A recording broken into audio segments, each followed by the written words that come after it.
राजस्थान सरकार का तीसरा बजट आने वाला है। मधुबाला जी, आप महिला आंगनबाड़ी के अध्यक्ष हैं, तो आपको सरकार से और इस बजट से क्या क्या आशा है? देखो, आंगनबाड़ी की महिलाओं की तरफ से मैं ये मानती हूँ कि हमें सरकार से बहुत सारी आशाएं हैं, क्योंकि 2023 का जो बजट था उसको इस सरकार ने कह दिया कि वो कांग्रेस का था। 24 का बजट आया, फिर 25 का बजट आया। हमारी जो बहनें आज तक 60 साल तक उन्होंने आंगनबाड़ी में सेवाएं दी है और वो घर जा रही है खाली हाथ। इस सरकार ने घोषणा की थी कि एक मुश्त राशि सेवानिवृत्ति में उनको मिलेगी 2 से 3 लाख। तो 2024 के बजट में भी घोषणा थी, घोषणा रह गई। 2025 में भी घोषणा थी, घोषणा रह गई। तो आने वाले बजट में हमें ऐसे लग रहा है कि इतने साल तो हमारी जो बहनें खाली हाथ गई जो गई, इस बजट में शायद मुख्यमंत्री जी को किसी को हमसे थोड़ी सी यूं हो जाए कि इन महिलाओं को कुछ देना चाहिए और एक मुफ्त सेवानिवृत्ति पे जो राशि मिलने वाली है वो मिले, घोषणा नहीं हो, उसके आदेश हो। हम ये उम्मीद कर रहे हैं इस बजट से। और एक हमारे ग्रेजुएटी के तौर पे जो गुजरात हाईकोर्ट का है 24,800 रूपये और 20,300 रूपये गुजरात हाईकोर्ट ने कहा है, गुजरात सरकार ने लागू किया है। हम भी उम्मीद करते हैं इस बजट में हो सकता है कि मुख्यमंत्री जी हमारी ये पीड़ा भी मान ले और इतना मानदेय हमें दे दे। तो हम यही आशा करते हैं। हाल ही में राजस्थान राज्य कर्मचारी संघ ने मुख्यमंत्री कार्यालय, मुख्य सचिव एवं वित्त सचिव को ज्ञापन देकर वित्त विभाग के आदेश दिनांक 2 दिसंबर 2025 के एक विसंगति की ओर ध्यान आकर्षित किया है। वस्तुतः होता क्या है कि कार्यालयों में किसी भी कारण से, निजी दुर्भावना से अथवा नियमों के विपरीत जाकर भी कई बार स्थानांतरण कर दिए जाते हैं और ऐसे में पीड़ित कर्मचारी को न्यायालय की शरण लेनी पड़ती है। माननीय न्यायालय उसके तर्कों से, उसके जो प्रमाण हैं उनसे संतुष्ट होता है तो वह उसको उस स्थानांतरण के खिलाफ स्टे दे देता है।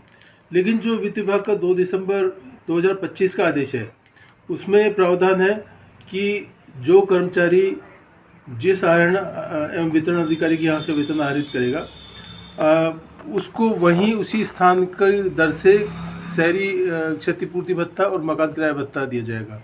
जबकि न्यायिक प्रकरणों में चूंकि स्थानांतरण पर रोक लगा दी जाती है तो ऐसी स्थिति में उस कार्मिक को उसी जगह पदस्थापित किया जाता है और प्राय होता ऐसा है कि इसी मध्य जिस अन्य कार्मिक को वहाँ लगाया है वह कार्मिक वहाँ पर पद ग्रहण कर लेता है और ऐसे में वेतन उठाने की समस्या होती है। तो न्यायिक प्रकरण से आए हुए कर्मचारी का वेतन अन्यत्र कार्यालयों से उठाया जाता है। वर्तमान में इस आदेश के तहत ऐसे कर्मचारियों के वेतन से वसूली की जा रही है और अब उनको कम तनख्वाह का भुगतान किया जा रहा है, कम वेतन का भुगतान किया जा रहा है।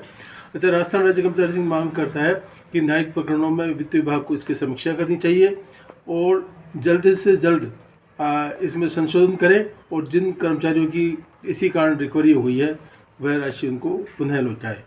देवेंद्र सिंह नरूका, प्रदेश महामंत्री, राजस्थान राज्य कर्मचारी संघ। किसानों को एक तो डिग्रियों का जो अनुदान है वो बहुत कम है, शुरू से जो मिल रहा है। अभी डिग्रियाँ बढ़ाने में खर्चा ज़्यादा आता है तो इसका अनुदान बढ़ाया जाए।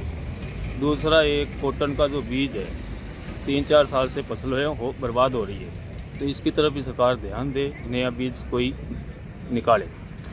तीसरा जो है हमारी जो फसल खरीद है, सरकारी खरीद होती नहीं है और इस पर सरकारी खरीद पे ध्यान दिया जाए और इसको जो जन आधार माना गया है तो इस पर किसान को इकाई मानकर सरकारी खरीद शुरू की जाए और सरकारी खरीद समय पे की जाए। अभी सरसों का टाइम है लेकिन गेहूं के लिए तो तैयार है, लेकिन सरसों की अभी भी सरकारी खरीद पर कोई ध्यान नहीं है सरकार का। सर्वप्रथम किसानों की मेन समस्या जो सिंचाई पानी की है गंगनाल और भाखड़ा के अंदर, उस पर अलग से बजट देकर भाखड़ा में भी जैसे करनी सिंह और सादुल ब्रांच का रीलाइनिंग करके किसानों को ज़्यादा से ज़्यादा फ़ायदा देना चाहिए और पक्के खालों के लिए अतिरिक्त बजट जारी करके नहरें और पक्के खाले बनाए जाने चाहिए। इसके अलावा जो गाजर मंडी का काम जो चल रहा है पिछले बजट की घोषणा के अनुसार, तो गाजर और किन्नू के लिए स्पेशल प्रोसेसिंग यूनिट लगाकर किसानों को ज़्यादा से ज़्यादा फ़ायदा देना चाहिए। और जो आने वाले समय में अब रबी की फसल आने वाली है तो उसकी सरकारी खरीद सुनिश्चित करके और गेहूं पर बोनस देके भी किसानों को ज़्यादा से ज़्यादा लाभ दिया जा सके। पेट्रोल डीजल का भी जैसे पंजाब है नज़दीक में तो वेट घटाकर पंजाब के बराबर रेट किया जाए तो किसानों को ज़्यादा से ज़्यादा लाभ मिल सकता है। यही मेन मांगे हैं किसानों की। भजनलाल सरकार का जो तीसरा बजट आ रहा है जिसमें राज्य के कर्मचारियों को बहुत बड़ी आशाएं हैं, जिसमें चयनित वेतनमान 9/18/27 के स्थान पर 8/16/24/25 की जो घोषणा होनी है, और दूसरा जो कर्मचारी उनको 2 वर्ष की छूट, अनुभव में छूट की घोषणा है। संविदा कर्मचारी उनको 2 वर्ष के अनुभव में छूट देने की जो पिछली बजट में भी थी और इस बजट में भी बहुत बड़ी आशाएं, और वेतन विसंगति के लिए कई न कई उपाय करने की घोषणा इस सरकार बजट में करने की उम्मीद है कर्मचारियों को। और जितने ठेका कर्मचारी उन्हें जो कार्मिक विभाग की संस्था है उसमें समायोजित करने की घोषणा थी, वो अभी भी अधूरी है, उसमें इस बजट में घोषणा होने की पूरी उम्मीद है। तो और जितने विभाग है उनमें नई भर्ती का प्रावधान भी इस सरकार ने देंगे, जिसमें तकनीकी कर्मचारी उनकी भर्तियां कई वर्षों से नहीं हुई। गवर्नमेंट प्रेस है जो मुद्रण विभाग है उनमें भी 92 के बाद कोई भर्ती नहीं हुई, बंद के कगार पे हो रहा। तो निश्चित तौर पे इसमें हमने मांग भी रखी है सरकार के सामने बजट के संवाद में, तो निश्चित तौर पे ये कर्मचारियों को उम्मीद है। राजस्थान का बजट जो है कल आने वाला है, कर्मचारी संगठनों की इस बजट से क्या उम्मीद है? राजस्थान राज्य मंत्रालय कर्मचारी महासंघ की तरफ से हम काफ़ी समय से प्रयासरत हैं कि हमारी मंत्रालय कर्मचारियों की काफ़ी डिमांड सरकार के पास विचाराधीन है, लेकिन सरकार ने अभी तक उनके बारे में कोई विचार किया नहीं है। जैसे सरकार के द्वारा अभी पिछले बजट के अंदर मंत्रालय कर्मचारियों को निदेशालय बताने की घोषणा की गई थी, लेकिन बड़ा खेद का विषय है कि वो अभी तक पूरी नहीं की गई सरकार के द्वारा।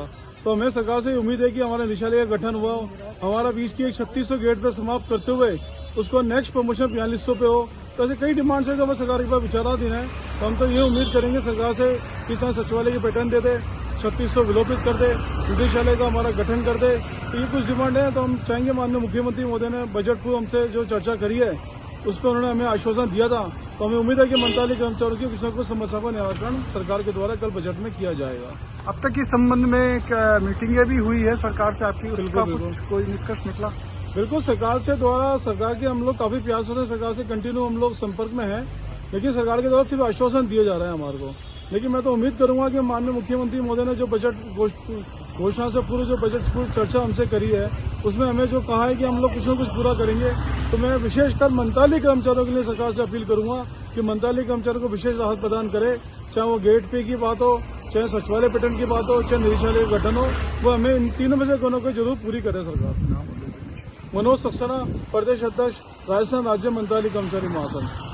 आपके राज्य की खबरें, आपके शहर की खबरें सबसे पहले जानने के लिए देखते रहें अमर उजाला। चैनल को सब्सक्राइब जरूर कर लें और पाएं हर अपडेट।